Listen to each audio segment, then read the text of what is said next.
Oh, shoot. Yeah. I'm just going to make this up. I'm going to wing it. Yeah. All right. All right, we're winging it. Here it is. It's not a bird, it's not a plane, it's Superhero Slate. It's a modern podcast where we talk about everything that's great. Like movies, TV, superheroes. It's Superhero Slate. Oh, yeah. Hello, everyone, and welcome to Superhero Slate, the show where we run down the latest superhero entertainment news. We love TV, movies, and superheroes, so let's talk it all out. My name is Chris Dillard. And my name is Mike Royer. And this week, we're gearing up for Wonder Woman on Christmas Day, Mike.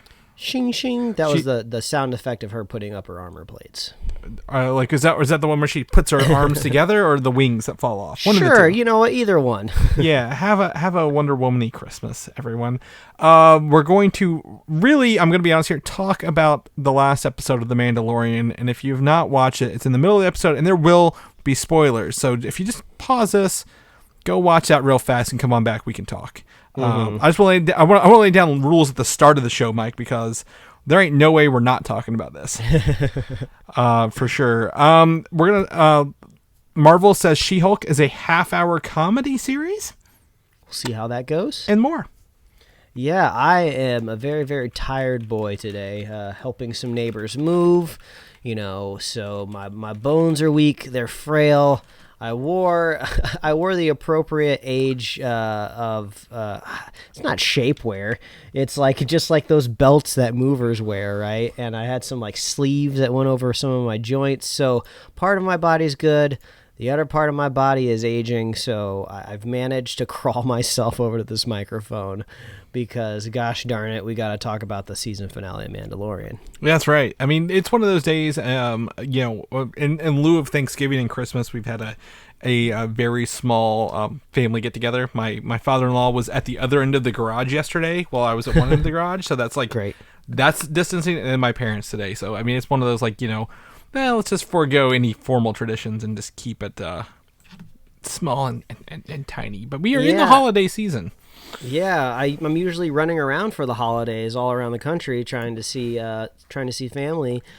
Being safe, we're staying here for the holidays, so that means the podcast goes on uninterrupted. Depending on how things lay out, usually we don't even have to take a break even when I travel, but that means how many movie studios are really pumping out news just before the holidays. So we are bringing you what we could find this week. So we'll talk passionately about the few things that we have. Well, exactly. And if you did not listen to last week's super long mega ultra episode. Oh my gosh, yeah, just average out last week's episode with this episode and we'll be fine. Yeah, so you can go listen to that again. This week's going to probably be a little lighter, and that's fine. It's the holidays. Like I said, normally we're traveling. I think this is actually the first full year we've done shows where we didn't take a summer break and a winter break. Well, what else is there to do?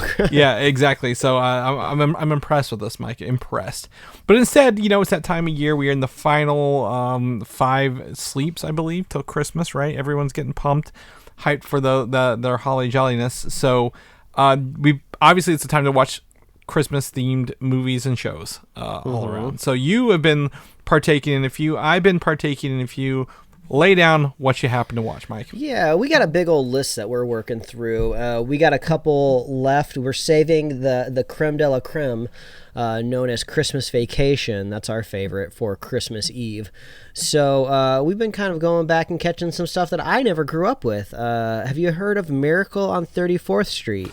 That's a rhetorical question because I'm sure you have, Chris. Is that every time a bell rings, an angel gets his wings? No, that's isn't that I don't know. That's A Wonderful Life. I get these two confused, but I have seen them. So, well, the thing is, I'm sure somebody's going to say this is blasphemous, but we watched the one from 1993. Oh Lord, not the black and white one, which I have no familiarity with, but the one from 1993 has the girl who played Matilda in it, so we just called her Matilda. And it has some other familiar looking faces. The role of Santa Claus is played by was it John Hammond, the park creator for Jurassic Park? Yeah. I can't remember the actor's name off the top of my head, but it was a nice little heartwarming movie. It's something that I just had never watched growing up, even though I was a 90s kid. I'm surprised I missed it, but I'm glad that we bought it digitally, so this one is now officially in our collection, I guess, depending on rights management contracts of different video on demand services. But I think I'll be watching this one every year. It's fun. It has Dylan McDermott in it, who looks a lot like Ross from Friends, that also kind of looks a little bit like David Duchovny, and then also looks a little bit like Pierce Brosnan, who are all very active in the 90s. So it's a very 90s film there with those leads. But it was great. It's a fun little movie. I have no idea how close it is to the original black and white version of Miracle on 34th Street, but there's this great kind of ending to the movie where they're litigating the existence of Santa Claus, and it's just fun. So I'm sure I'm preaching to the choir out there. I'm sure a lot of people have seen this movie already. I'm just really late to it. I've never seen the '93 version actually. I did not know there was one, so that's good to know.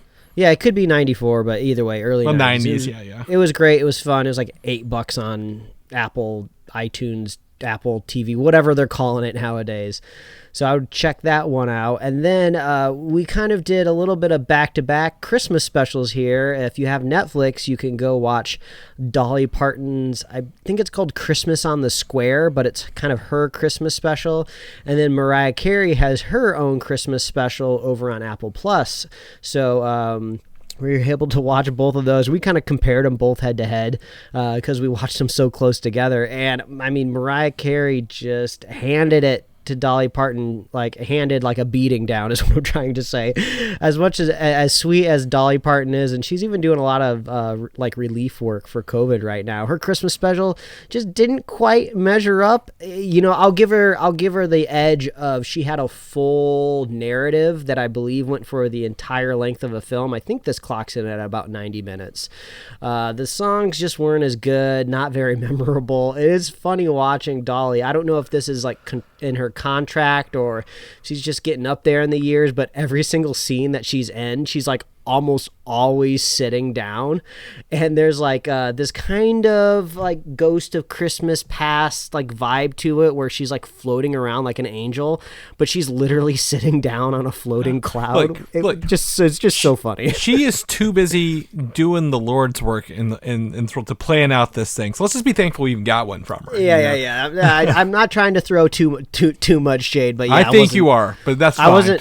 I wasn't vibing on the songs that much, and she doesn't sing every song.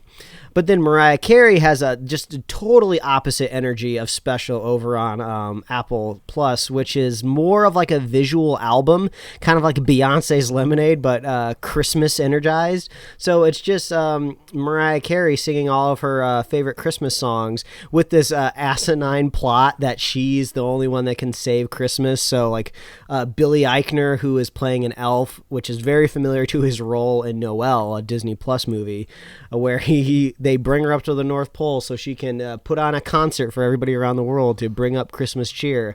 But the best part about it is it's only 40 minutes long, so that's great in itself right there. But the best thing about it is everybody involved in this project knows everybody wants to hear All I Want for Christmas, right? That's her number one jam. That's the Christmas song. It's been memed. Everybody memes it now, right? And that's her song. So they keep faking you out. Just when you think they're about to go into the song, they intentionally cut away and start doing a different song.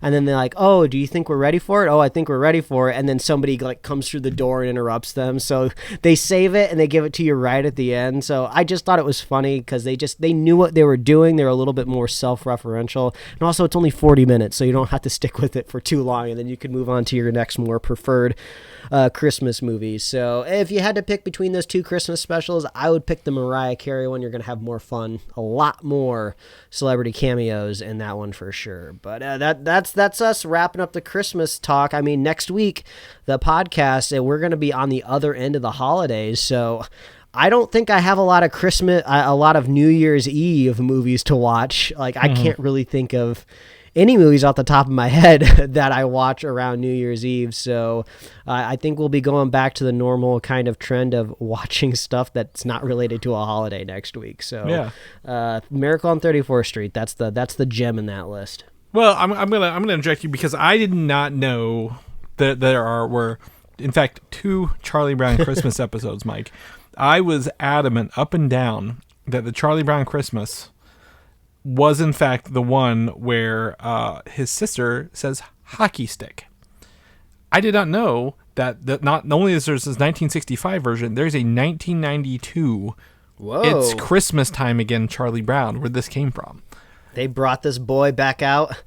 Make us another Christmas special, Charlie. About Christmas. And I, they're only like 2 minutes long, right? They're not long. They're made for TV kind of cartoons, but I would never have guessed they were 2. In my mind, they've always run together.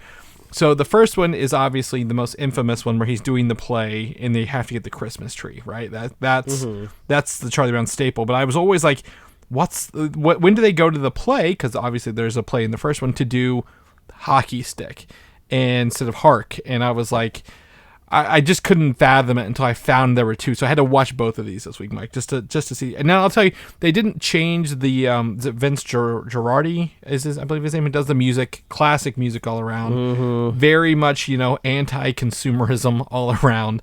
Charlie Brown's trying to sell Christmas wreaths in one of them. And everyone's like, it's Thanksgiving, it's not going to last that long.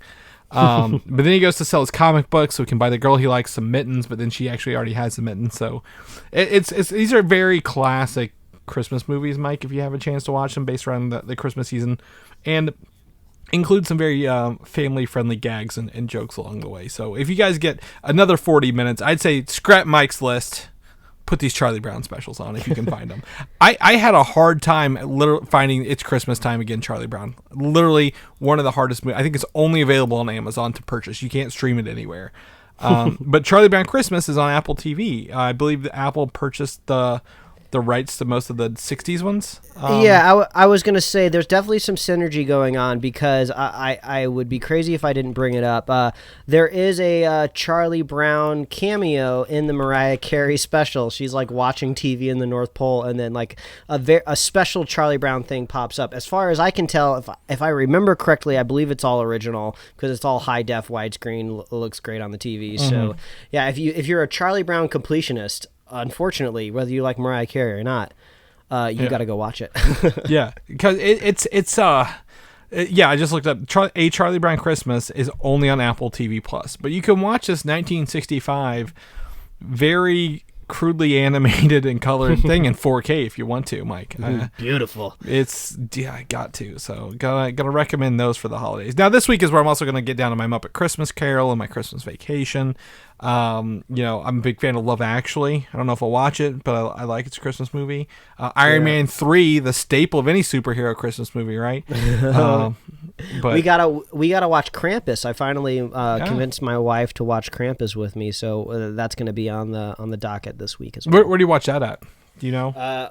We have, I don't know if it's streaming, but we actually own it on Blu-ray. My brother got it for me 1 year, so we're good to go on that one. Yeah. Fubo. You can get it on Fubo, Mike. Oh, Fubo, wow. Man, the third time that's ever come up on the show.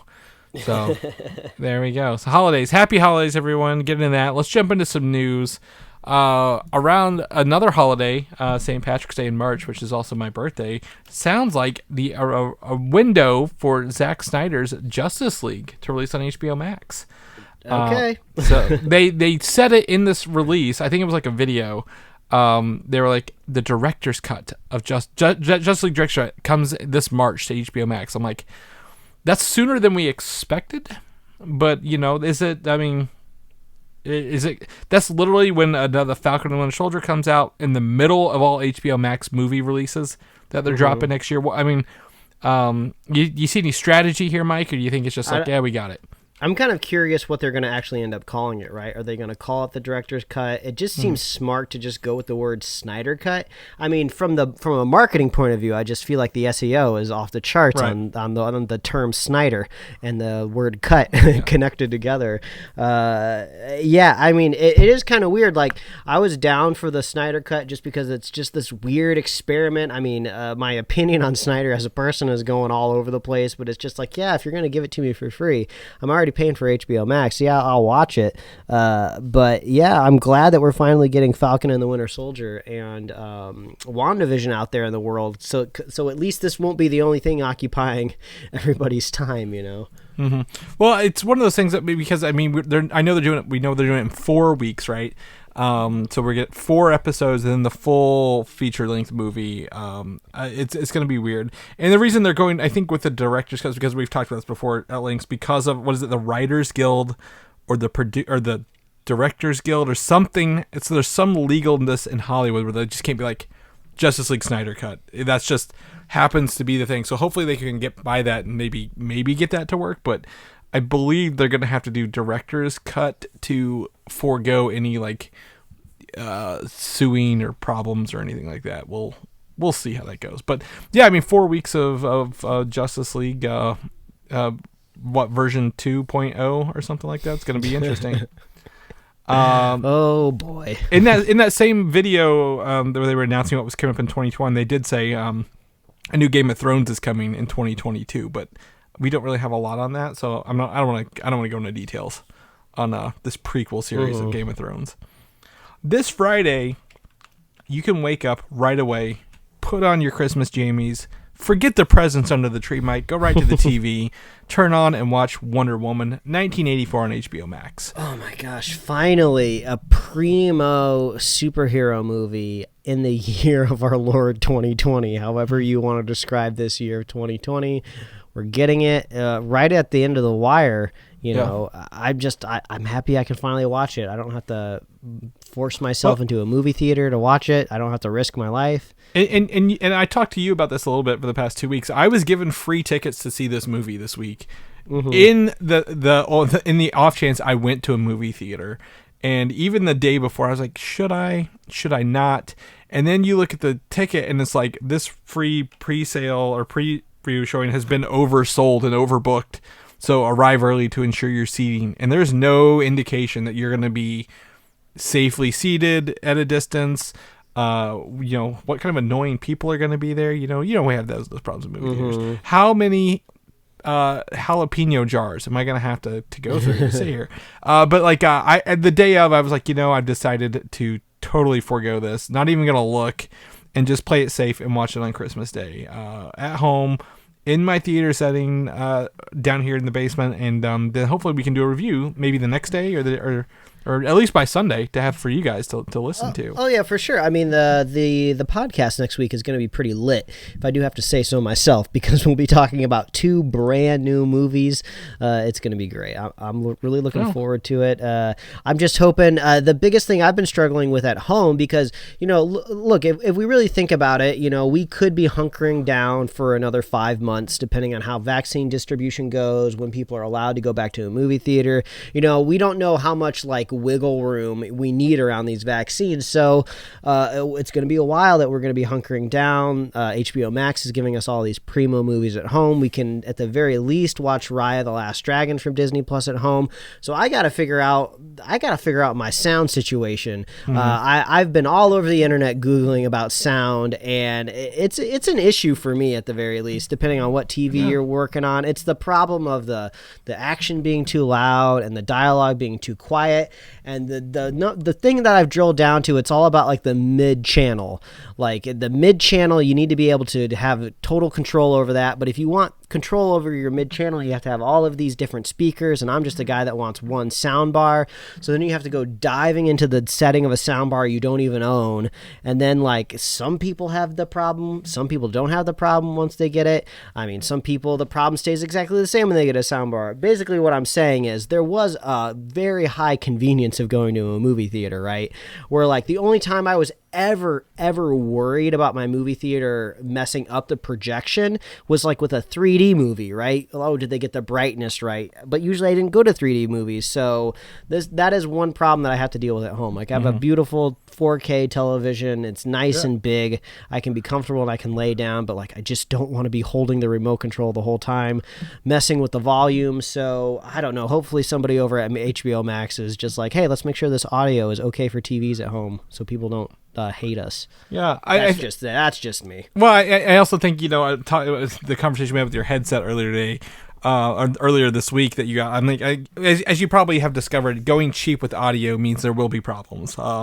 You try to like, oh, this could work, and then at the end of the day, a lower price soundbar will have those exact issues you're talking about, right? Like there's no control, there's a left and a right in that bar and nothing else. Yeah, but damn if it's not expensive. I mean, like every single, I got my TV on sale, a very very good Black Friday price, but even if I bought it at full price, every soundbar out there is more expensive than the TV. It's just like, what's happening here? Like there's headphones out there right now that are almost more expensive than the phone that you plug them into. So it's wild out there in the audio landscape. Yeah. Well, one day you'll get there, Mike. I believe in you. I am actually right now also just want to say on that note, looking at I always keep up the news sites as we're sitting here, right? There are spoilers from the after credit scene for this movie. There is an after credit scene in the wild right now. The article I'm looking at says leaked image reveals a first look, and I'm like, I don't want to talk about it. Is it in the movie? Is it a spoiler after the credits? There are things in this that are going to be revealed and pulled back, and I don't want people to be careful when you're on the internet this week. That's a really big question, right? What does the after credits of a Wonder Woman movie look like? So much of the landscape of DC has changed since that first Wonder Woman movie came out, right? I mean, the Snyderverse is... I keep saying all but dead, but somehow it keeps coming back in different aspects. So, are we gonna get a little look at Aquaman, a little look at Shazam? Is it gonna be a movie that exists, or is it gonna be like a hint of where Wonder Woman can go? I believe, as far as we know, Patty Jenkins is off the project for the most part, at least directorial. I could see her being on as a producer, but she's moving on to Star Wars right after this, so I don't really know exactly what's going to go on in her Wonder Woman wheelhouse. But she turned down the first Thor movie, right, or second Thor movie. Yeah, we've talked about that before. Which is God blessing for her. Like if she'd taken that, she'd never have all this other good stuff going on. So I wouldn't be surprised. Just to point out that I wouldn't be surprised if she comes back to maybe Marvel after the Star Wars interaction.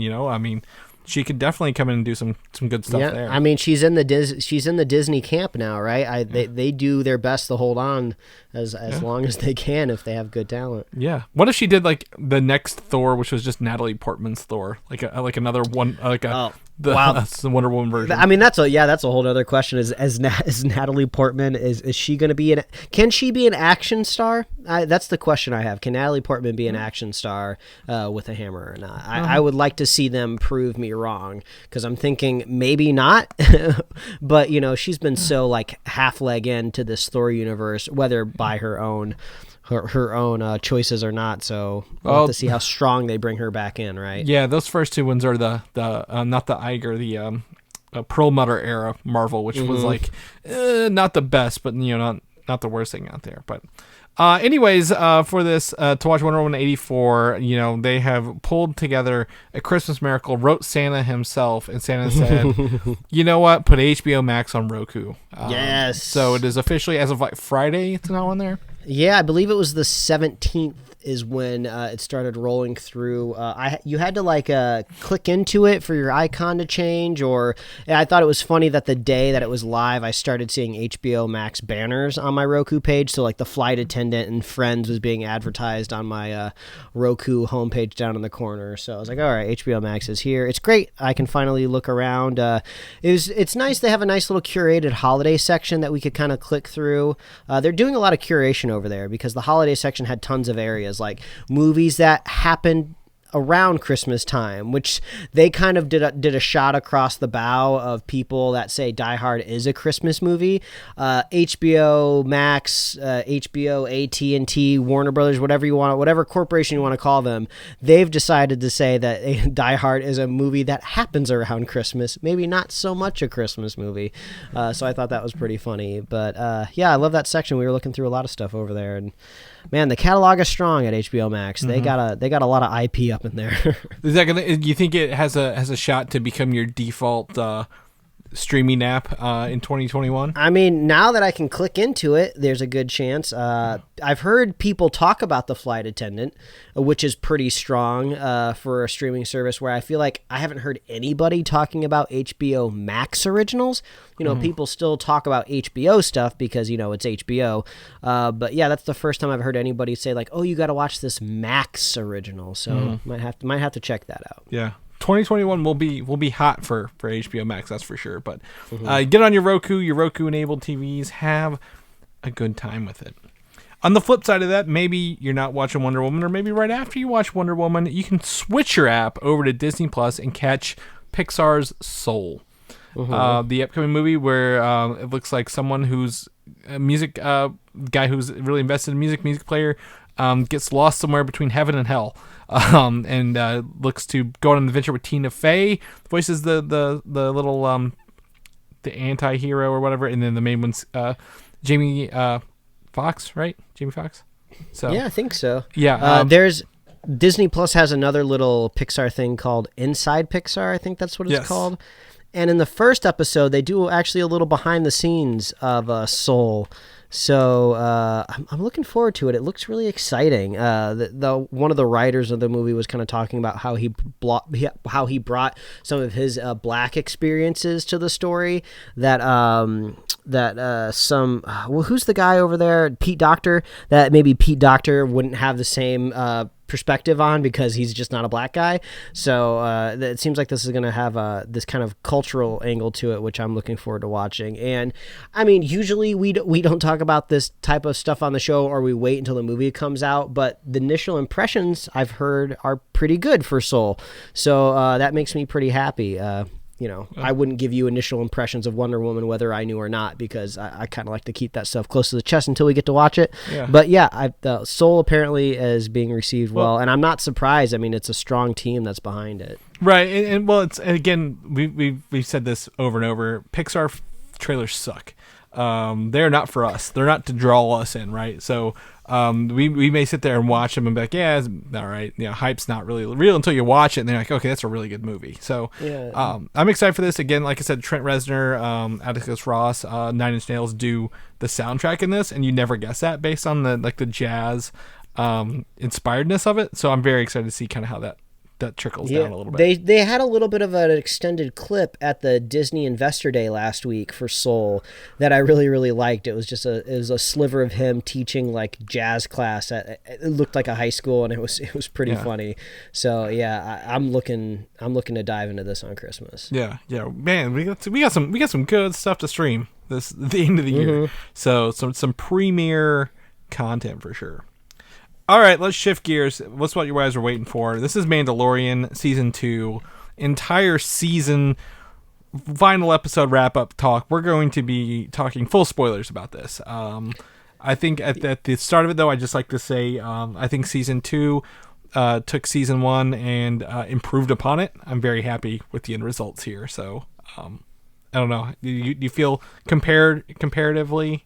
I like that we got more. I like that we got more of it for sure. You know, the episode length extended. It felt like they never needed to prove that the show could work. You know, I mean, you had Jon Favreau, the head of a Star Wars project. It was going to be a premium series. Everybody was super excited for it.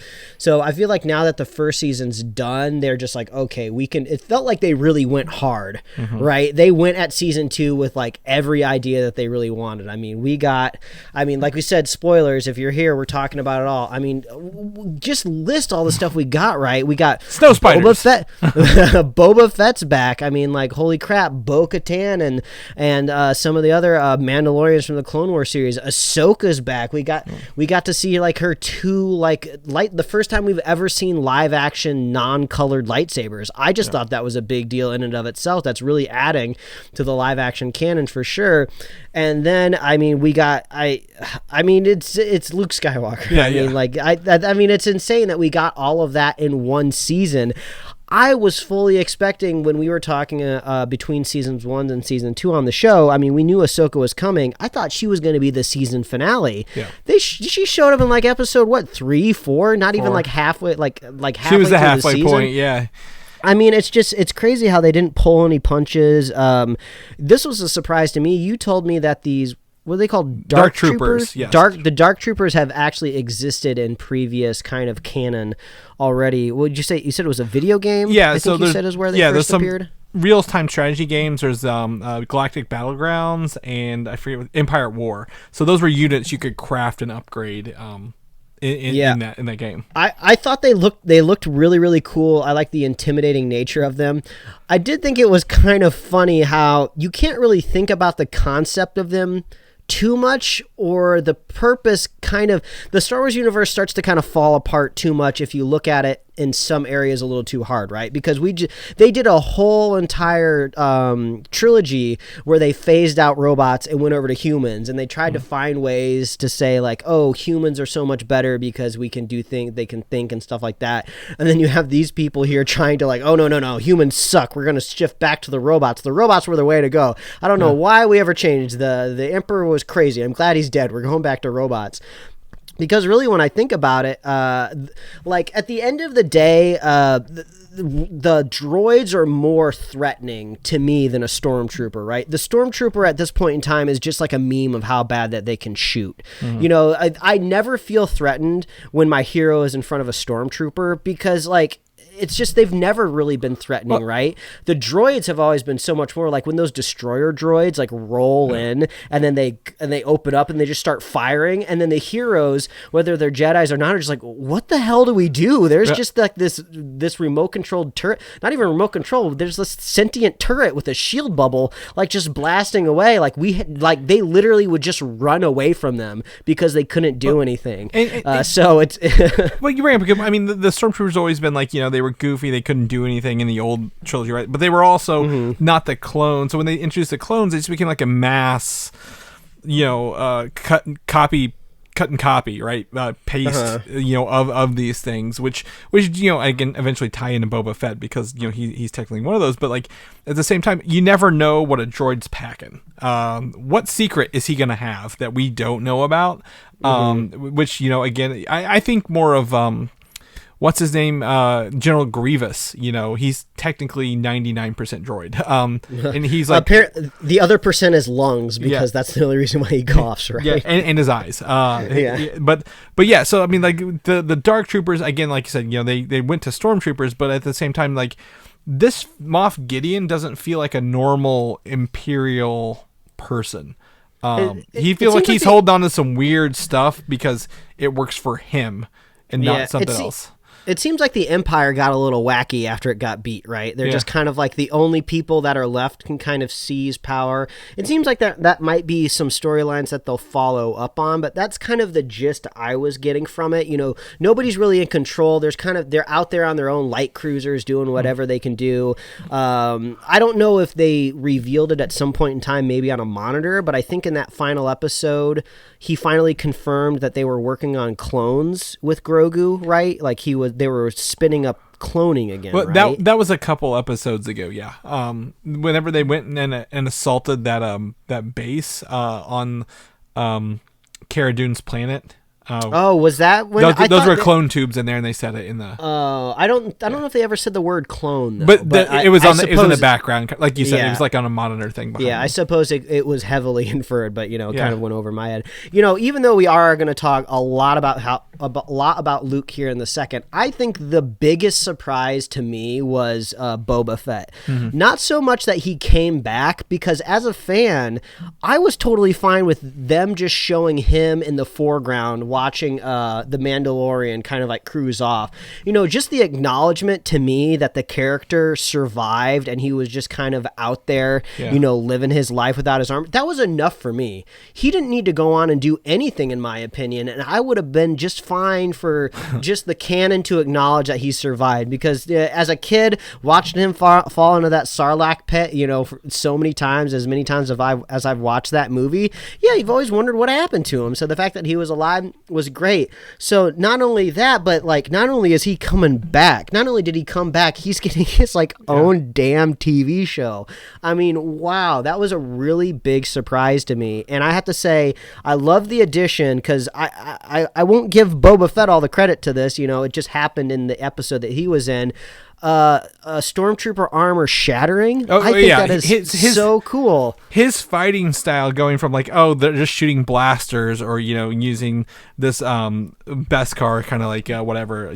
No, he's physically going hand to hand with all these stormtroopers. Yeah, and isn't that is insane? I would love anybody out there, if you have a canon shot of stormtrooper armor just shattering. I know it seems so simple, and it seems like such an obvious thing that they could do, but I guess maybe back in the more practical days, they didn't just want to be wrecking all of this armor that they spent so much time making. But blasters also don't shatter, right? You just get a burn mark and then you're dead. Yeah.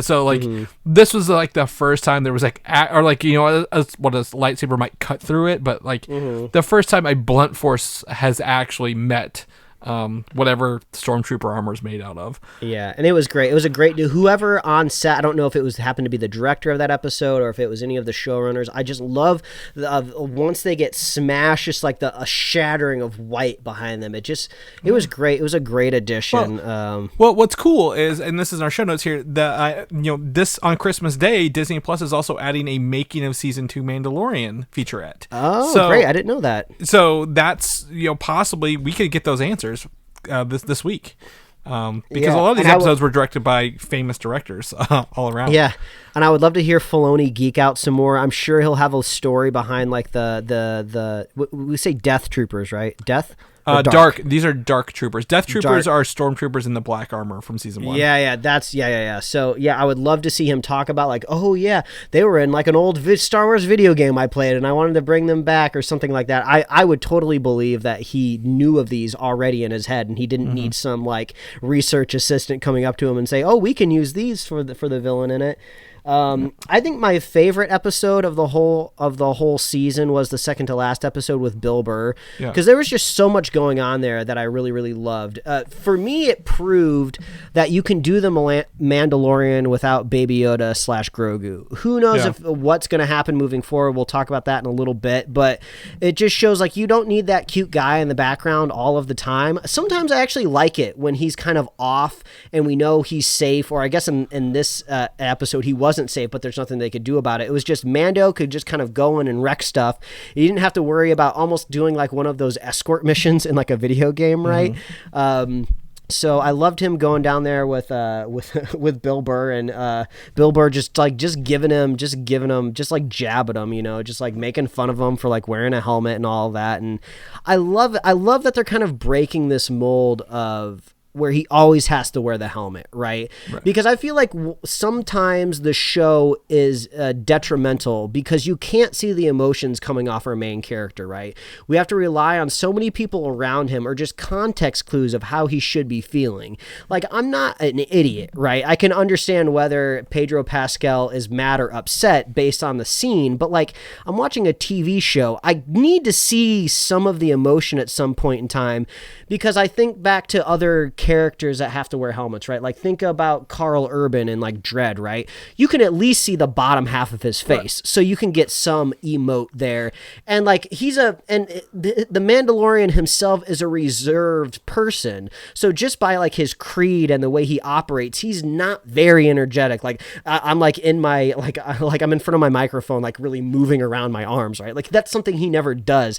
So I'm always looking for more out of him. So I'm really excited whenever he takes the helmet off and we can actually see him, and that intense scene where they're both sitting down at the table talking to that general, and he's looking over at Bill Burr don't do it, because you can get that out of his eyes in that direction. So he takes off the helmet one more time in the next episode. So it's kind of a story point too, right? He's loosening up his creed a little bit. He's learning what type of person he wants to be. So I want to see more of Pedro's face. Well, yeah, I think that's going to come around in season 3. I think we're going to get more of his background. Like, his clan that he came from, right, are actually Darth Maul clan people. Like, you saw those Clone Wars episodes, right? Where Maul is leading the Death Watch on Mandalore. Yeah. Well, that's the clan he came from, because their armor is actually that they show is from that Death Watch thing where they have like the Maul spikes on their head of the armor. So I think we're gonna see him probably dive into the history of Mandalore a little bit more in the background, because once he met Bo-Katan and her crew, he's like, "Why do you take your helmets off?" He's like, "You're not real Mandalorians," and she's actually like, "Well, we're more actually real Mandalorians than you are." So I think there's going to be a lot of challenging what he knows as a foundling and stuff like that. Now, does he need to take his helmet off more? I'm on the fence. I get what they do, and if they can continue to convey with his body actions and his voice, I think it's fine. I think it enhances him a little bit more, because then you can project more of like, he should feel sad. He's probably feeling sad, or he's upset. One of the coolest parts is that episode you mentioned, the one previously, is at the end where he messages Moff Gideon, and he's like, pretty much does the line from Taken, right? It's like, I don't know who you are, I don't know why you have it, but just give me the kid back and nothing bad happens. But I think what's interesting is, I'm going to jump into this last episode here. For me, the whole season as a whole, I think is one sweet package, right? It starts with Cobb Vanth and the founding of Boba Fett's armor, all the way through Boba Fett, Ahsoka, the Bill Burr stuff, which is like more like a wartime episode, if I could be honest, in terms of Star Wars. But then this last one, where it literally makes you guess the whole time what's going on. You're like, you think you know the answers. You're like, this is what's going to happen. And then it just keeps pulling the rug out from under you repeatedly, because you're like, okay, they're going to go do this thing. I thought it was cool to see the TIE fighters shoot out of the ship, out of the nose, where they launch them. That was fun. Because that's actually a clone trooper vessel from the Clone Wars days.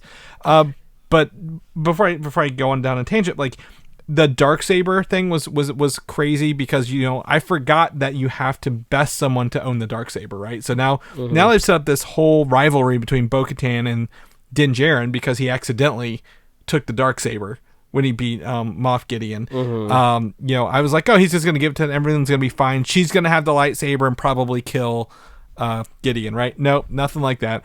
Then there's this Jedi, or this X-Wing pulls up, right? I'm like, okay, this is going to be one of two characters. I bet it's Ahsoka. Best case scenario, this is going to be Ezra Bridger from Rebels, right? Then a green lightsaber pops, and I'm like, no, it's not Ahsoka now. I guess it's probably Ezra Bridger, because that ties into the Ahsoka, Dave Filoni stuff. And then I saw a black fucking glove, Mike. And when I saw a black glove, I not 10 minutes before, I told my wife, I'm like, wouldn't it be funny if it's Luke Skywalker?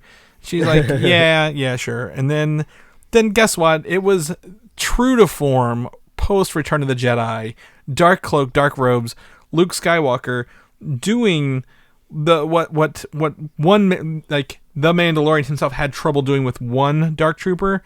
He massacred this entire platoon of dark troopers, right? You could see the fear in Gideon's eyes as they were getting laid to waste by one Jedi, and the crumple of them with that, the green lightsaber glow, that took me back to the early 90s, Chris. Mike, this is me running around with my battery powered lightsaber that didn't close all the way. I say it all the time. It's all about the lightsabers, baby. It is. So the first thing I do is I go grab my green lightsaber, my Luke Skywalker, that has batteries and makes sounds and glows and makes sounds when you hit it. I'm like, this takes me back 25 goddamn years to see this. I was like a kid on Christmas watching this episode, Mike. I don't know about you, but I had a very similar experience where they're setting it up to where our characters have no way out. Right, they're letting us know something crazy is going to happen, because Mando could barely take on one of these troopers, and now they're all lined up outside the door. They're ready to bust in. They have no plan. Nobody's come up with anything. I kind of thought possibly maybe Baby Yoda might start like evil, like kind of like angrily squinting, and maybe he'll use some force to save them. But that was really the only idea that I could think of. But they weren't really cutting to him that often. So I was like, something's going to happen. Then we see the X-Wing pull up, and I went through the exact same things, Chris. I was like, okay, who is this? Is this Ahsoka? If it's Ahsoka, the first thing I'm going to see is 2 lightsabers, right? They're showing the security footage, only 1 lightsaber. I was like, okay, well, it seems like they'd show 2 if it's Ahsoka. And then, like, I'm starting to figure out, okay, what kind of form is under the cloak? Is it slow moving? Is it quick moving? At a moment, I thought it would be, before I realized the lightsaber was green, I thought it would be really, really cool if it was Mace Windu, because we've yet to see a body. I would love to see the character come back. So I was like, that could be a possibility too. I actually didn't see the glove right away like you did. I don't know if I was just so caught up in the moment. I mean, there's lots of dark things happening. Sometimes characters just wear gloves, so it really just didn't connect with me. But, you know, once they start telegraphing the shot enough, you realize, oh, this is going to be a big reveal. So the whole idea and concept of Luke was really, really cool, right? I mean, it just shows you that they're not holding back at all. Like they have gotten full trust, right? You know, because I feel like a lot of the times, if you were watching some of the animated stuff, if you're watching some more of these offshoots of Star Wars, it kind of feels like watching the CW superhero shows, right? It's just kind of like, what is Warner Brothers going to let them do? What are they going to be allowed to do? Like, what are the writers put forward, and what do they expect to get back? But it just really shows you that Jon Favreau and Dave Filoni are allowed to do whatever the hell they want. They are not going to say no to anything that they want to do. I mean, Jon Favreau's pretty much ignited the beginning of the MCU. It seems like he's doing the same thing over there with Star Wars. So all I have to say is I love everything. I love all of the ideas here. But if I have to start airing grievances, I think I have to say the execution of not just Luke, but some of the other stuff in the show has been letting me down a little bit. So I have to say the show boomerangs for me back and forth. I want to say from like maybe like a B- to an A+, right? I mean, no complaints there, right? You know, I was always happy getting B's in any class I was ever in, because you're still above average, right? And I mean, this is like a Star Wars TV show. It always looks great. I'm always having a fun time, but you know, sometimes it's not always the best that it can be. Sometimes the writing has a little bit too much exposition to it. Sometimes the characters just say some dumb stuff that I'm just like, okay, why? I understand that you're in a weird fantasy space world, but you know, I don't think really anybody talks like this, even from whatever weird planet that you come from. You got Bill Burr talking like he's from Boston in space, which I just think is kind of funny, but I'm always having a good time, right? But I have to say, and there's been a little bit of friction out there on the internet of the execution of Luke, right? From my point of view, I don't think the technology is there yet for what they wanted to pull off. I mean, one little shot of Leia saying one line at the end of like a Star Wars story movie, just to kind of hook it up to the very next movie, like literally minutes away from starting the very first Star Wars movie. Yeah, go ahead, give it a shot, right? You know, oh, are you going to throw Tarkin into it? You know, nobody cares about Tarkin. He's like, some people might not even realize that he existed if they don't watch a lot of the original trilogy that much, right? He's just kind of like this side character that gets, he's just an old guy doing evil stuff in the background in the other movies, right? But like, this is Luke Skywalker. I mean, I feel like if you can't at least do it 95% of the way, just don't do it at all or find a way around it. So for me, it didn't quite reach that threshold. So as excited as I was to see that cloak walk into the room, to see the lightsaber, to see him wreck all of these troopers, there was this awesome scene where he pushed one away, and then a second later, he brought another one towards him, and then while he was flying towards him, he sliced him in half. I mean, so cool, right? So as hyped as I was to see that cloak come off, and then to see the face, and then to hear the voice, which I know the voice is Mark Hamill.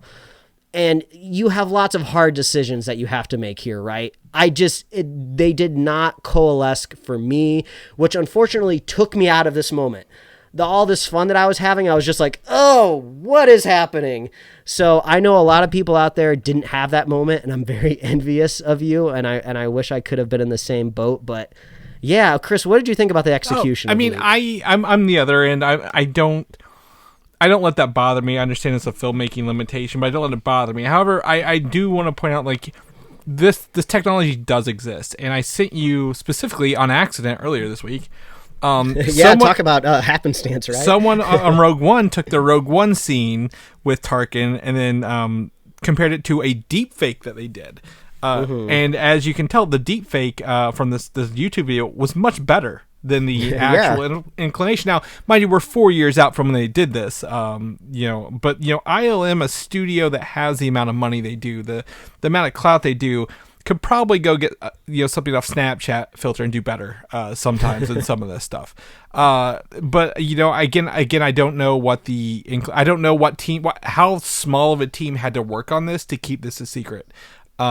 Which is where I give them a little bit of credit, because I'm like, this wasn't a leak. No one knew about this. This didn't even come up until the day of, and even then, that was like the hardest thing to get away from on the fucking news on Friday. It was this big reveal before I could watch it. But like, I will say, they were able to keep their secret at a small team at the cost of the quality, I assume, is where I'm going to see. Now, I did see an interview with Mark Hamill this week where he's like, I've had to keep this secret for a year. So how long ago did they start working on this? Because technically they just need his face and his voice for that line, those lines, and then be done. I love Mark Hamill. Everybody loves Mark Hamill, and I do not want to offend the man in any way. If he ever gets the opportunity to listen to this, God, I would love it if he ever listened to our show. He's just so awesome. He's so talented. I'm basically saying all this just to hedge my bets, just in case. But it didn't sound like him to me. Like I don't know what happened. That's the thing, and I don't know if we'll ever know exactly what happened. Maybe in the making of. Hopefully they'll talk about it a little bit more. But like Mark Hamill, he's a great voice actor, but he could not turn back the clock and sound like he did back in the 70s and 80s to me. I don't know exactly what happened there. I mean, they're making check your sound bar. Like they're making calls that they have to that they have to do, right? They're like, okay, we want Luke to be in this episode. How do we do it? Do we not show him at all? Do we have him talk at all? If we have him talk, who does the voice?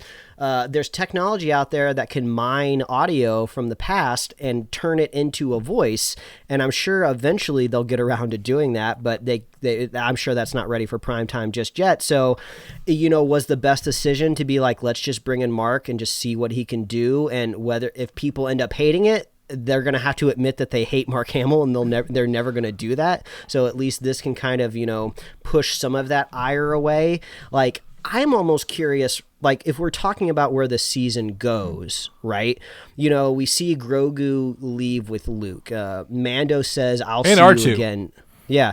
Oh, yeah, R2. I thought that was actually my favorite part, seeing R2 like spin around. I was like, oh, it's R2. I love R2. Him beeping and booping. Yeah. He's like, hey, I used to be the cute thing in Star Wars. Now I'm meeting the new cute thing in Star Wars.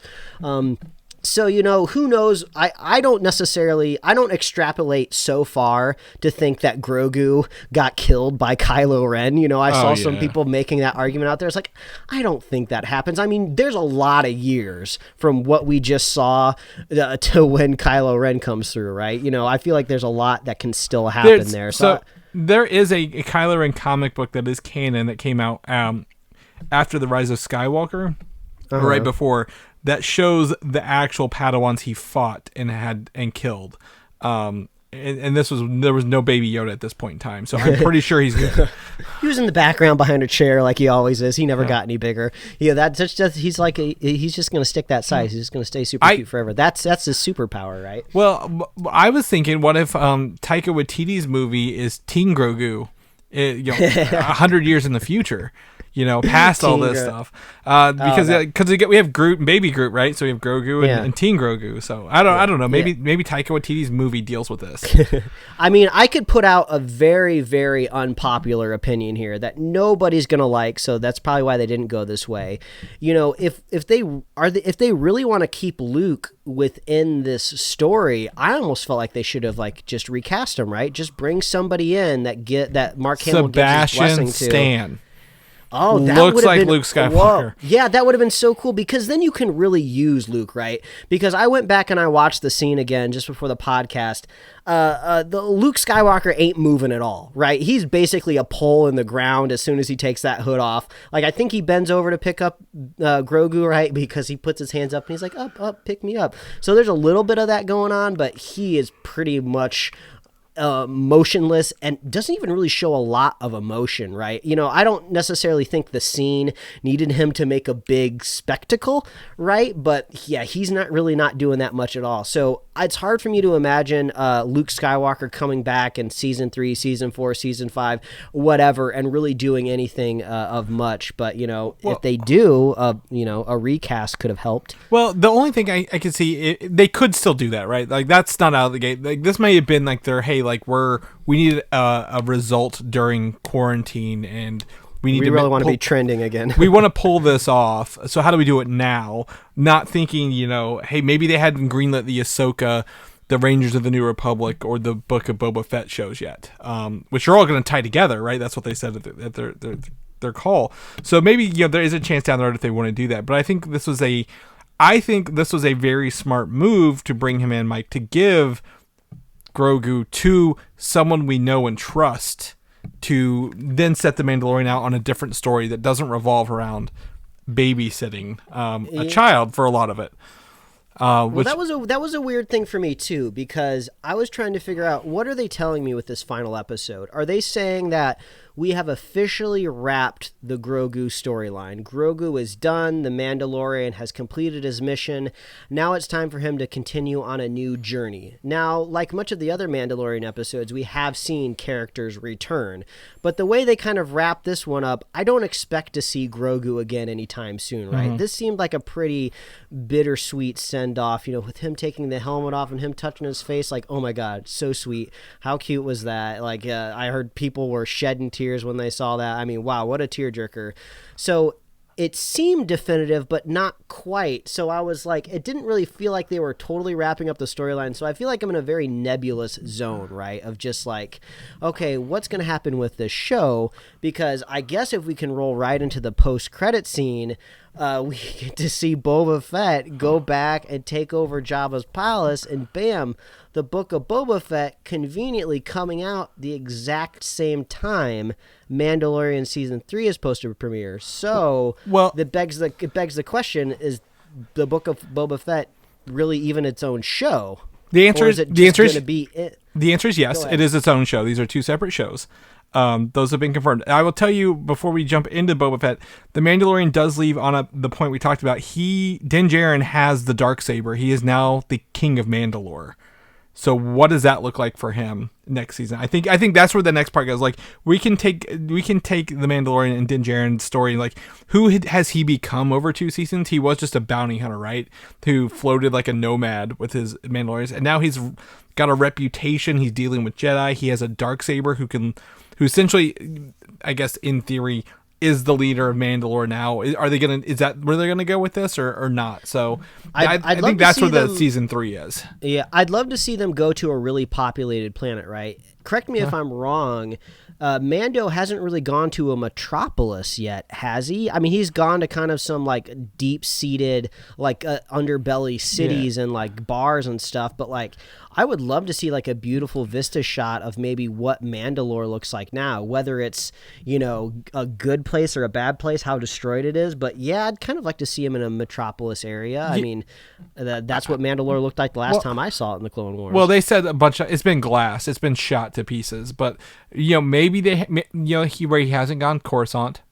Which is a popular place to be these days, I hear. No, I don't know. But I mean, he could go to Coruscant or something like that. I agree. But I think we're going to see his personal growth affect him in season 3 rather than anything else. On the flip side, they have in fact confirmed that the Book of Boba Fett is a separate series from the same creative team as The Mandalorian, Jon Favreau and Dave Filoni, the two Fs, if you will. Yeah. So are we looking like do you think Disney Plus is going to change up their release days, and, you know, maybe like Wednesday it's like the Book of Boba Fett and Friday it's Mandalorian? Or are we going to get kind of like a back-to-back like kind of marathon every Friday where, you know, they have us held captive? Mandalorian Mondays. No, I'm kidding. I don't know, because they put these up at 3 a.m, right? So they could literally do 2 different days. Honestly, yeah, that's gotta change. In my opinion, they gotta stop posting this stuff in the middle of the night. Also, like with this big Luke Skywalker reveal, I feel bad for anybody that got spoiled from that. I mean, this is a big show.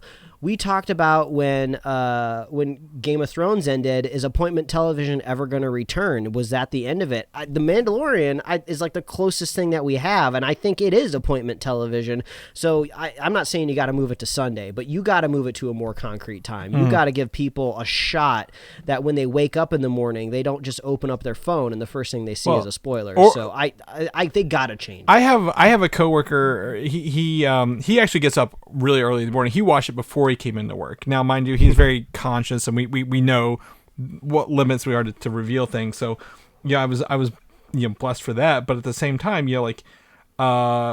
people who wake up on Friday morning could ruin it for everybody else. So if you put it on a weekend day, I'd gladly stay up late Friday night to watch it Saturday at 3 a.m, or vice versa. Wake up early Saturday, don't get on anything, and just watch it right away in my jammies. Or just do it like just do it like Game of Thrones. Do 9 p.m. Eastern Standard Time. That's 6 p.m. West Coast time. That gives us enough flexibility to get in there and watch it as soon as possible. Because even if it's 6 o'clock, back in the days when I would drive around the city of Los Angeles and it would take me a while to get home, at least I know, once 6 o'clock hits, just don't look at my phone. Just stay away from the internet until like an hour or two until I can get around to watching it. I can manage that, but the whole freaking day, I really hope that they change that, because they got a lot of new stuff coming out. We're finally about to get the first Marvel show. I think they got to tweak their times a little bit. I think I definitely agree, and since they're episodic and not the whole series, Friday doesn't make any sense. I think Friday worked like for Netflix. Like, here's your whole show on a Friday. Watch it before you talk to people on Monday. I agree. So what I would like to see, if I could be honest, the Book of Boba Fett could still be our Friday show, and the Mandalorian on Sunday. I like Sunday watching. I need something to watch on Sundays. And you split them up, because the Book of Boba Fett, it could probably give us some spoilers, but not nearly as many as the Mandalorian's been dropping the past 2 years. So yeah, exactly. I could see that. Now, the Book of Boba Fett, this interesting post-credit scene, which is the first time in this thing, Boba Fett goes to Jabba's palace and sees one of my most favorite underrated side characters, Bib Fortuna, right, who has definitely put on the weight in the past 5 years, and literally just shoots him and takes over the throne there. And with Fennec Shand as his right-hand woman, if you will. What was cool is actually some of the characters in there were dressed up as their characters from Return of the Jedi. They're not the same actors, but you could see like background characters that were the same. So I really loved the return to this. So now I think maybe you asked a question or somebody asked a question: is Fett the king of Tatooine? Because the Jabba kind of ran Tatooine as a whole. So does that make him the king of Tatooine and Din Djarin the king of Mandalore? Well, if we're working on some sort of like connected, so they said the new Rangers of the New Republic. Rangers. I was like, it's not Rogues. It's the Rangers, and we're getting the Ahsoka show, and the Mando are supposed to team up. So I wonder if maybe Boba will show back up. I just love that whole post credit scene. It was really, really fun. I love that they made your favorite side character fat, because it just goes to show you that he just became a glutton as soon as he got the chance.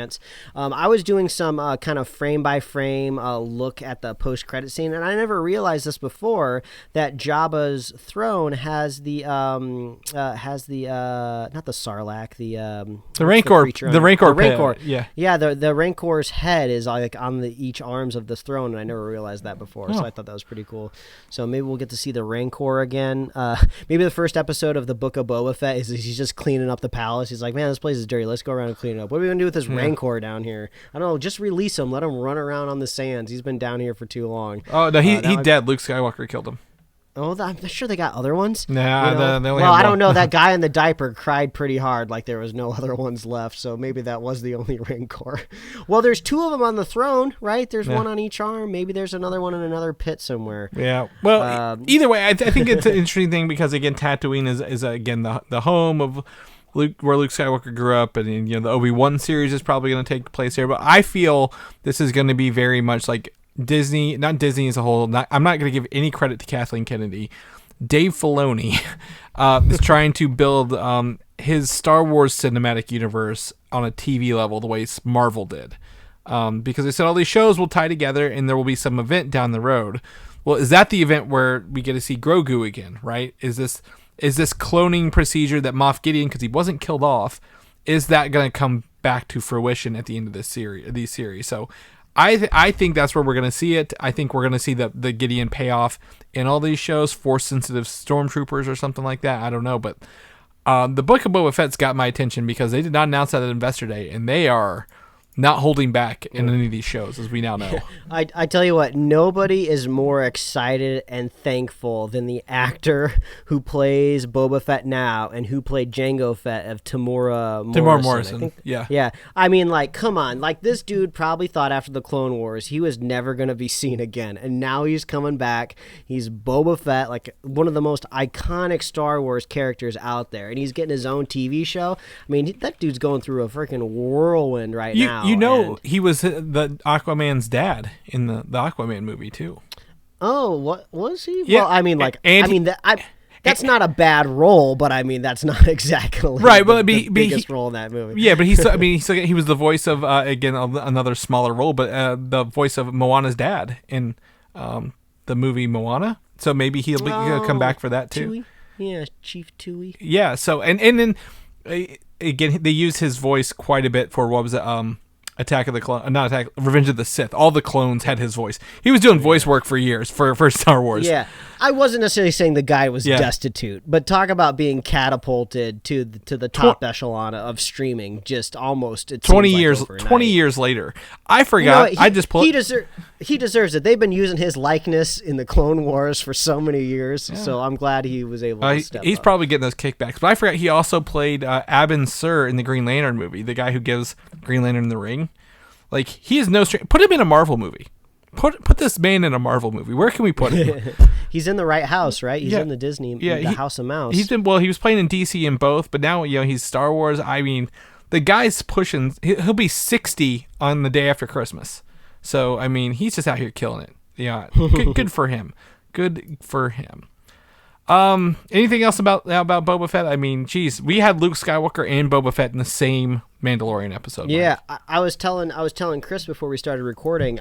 I'm shocked that I didn't exit from the credits. Like, I wasn't expecting an after credit scene, and I don't know why I kept watching, but I'm glad I did because I wasn't expecting this. That was really fun. Yeah. They knew how to pull out literally all the stops in one episode.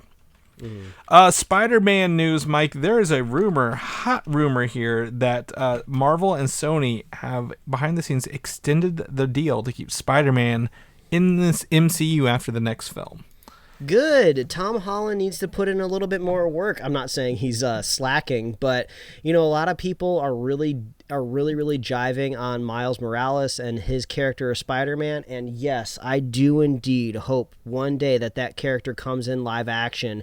But his whole character is embedded in the idea that he's coming up behind Peter Parker to fill a role, to learn how to become his own Spider-Man, if you just finished playing the video game. So, yeah, I think we need a couple more Tom Holland appearances. We need to really ingrain him in the city of New York before Miles comes up. So, yes, I understand Miles Morales is so hot right now. But if you want more of him, just play the next Spider-Man game or watch the next animated Spider-Verse movie, which I'm sure is going to be amazing. It makes more sense for him to wait until they bring him in, and I hope it's not from a multiverse angle, right? Well, I hope he's just living in New York right now. Yeah, well, they kind of allude that in the first one with Donald Glover, but I will tell you, I have a theory behind this, Mike. For I think a year and a half ago, we were hearing reports that Sony wanted to sell their movie division. They made all these movies and they've not released a single one.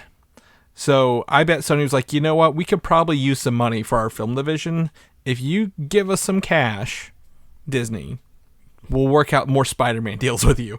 Because Venom 2 isn't out yet. What was the other one? Morbius has been sitting on the shelf for a year now. I mean, there's no release dates for any Sony movie. Even Ghostbusters, we're still waiting on it. So I think they put a lot into their film thing and nothing's come out. So they're like, well, what do? We need to probably pull some cash in. Also, I mean, think about the pandemic, right? I mean, all movie studios are feeling the pinch, but Sony has Crackle. Crackle's not keeping keeping Sony afloat. Sony's not about to put all of they're not going to be putting Ghostbusters day and day on Crackle, right? So this could be a point where, Disney steps in and is just like, hey, if you want to make your investors happy, maybe you should sign on for a couple more Spider-Man movies because they're going to make money if we make them. Did you see how much our stock rocketed after we made announcements not involving Spider-Man? Yeah, I thought that was a pretty hard flex. If you were watching that Investor Day, you land on that landing page and they got the stock ticker right there. Yeah. Yeah. Well, it was for investors, but yeah, they're like, yeah, we know what's going to happen. Like, you're not going to be disappointed with this number. But yeah, I think Sony could be needing Marvel a little bit more than they thought they would, and Marvel's like, you know what, let's cut a deal, let's make this work. And I would love to see more Spider-Man stuff, him become more forefront rather than just this one-off kid adventures that they've kind of given him.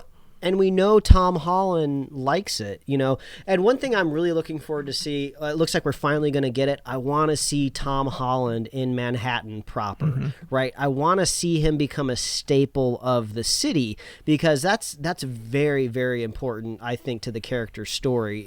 I'm glad that they kind of they've held back a little bit, told some other Spider-Man stories of him across the sea or just more like the suburbs. I felt like that happened in the first film. I think they go to they go to Washington, D.C., right? Yeah. So they do some stuff over there. So I'm finally happy to see him in the city. He's going to be part of the city. People are going to be thinking about him, when crime happens. I guess there was a little bit of that at the beginning of Far From Home, when he's in that bodega.